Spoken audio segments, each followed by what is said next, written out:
Good evening viewers, आप देख रहे हैं मेरा यूट्यूब चैनल इनाम शेख। सब्सक्राइब कीजिए मज़ीद इन्फॉर्मेशन के लिए।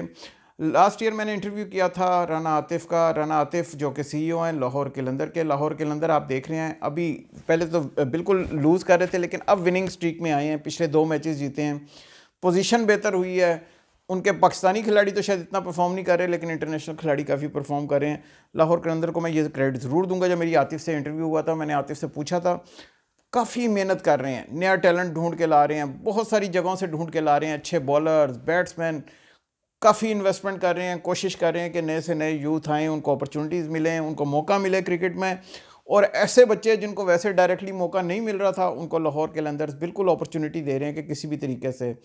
हम भी चाहते हैं कि लाहौर क़लंदर की तरह बाकी भी जितनी हमारी टीम्स हैं, वो भी अपने अपने रीजन्स के अंदर इसी तरह की एफर्ट करें, ताकि पूरे का पूरा पाकिस्तान के अंदर जिधर जिधर भी टैलेंट है, हमें भी अच्छे अच्छे बैट्समैन मिलने चाहिए, हमें अच्छे फील्डर मिलने चाहिए, हमें अच्छे ऑलराउंडर मिलने चाहिए, अच्छे बॉलर्स मिलने चाहिए।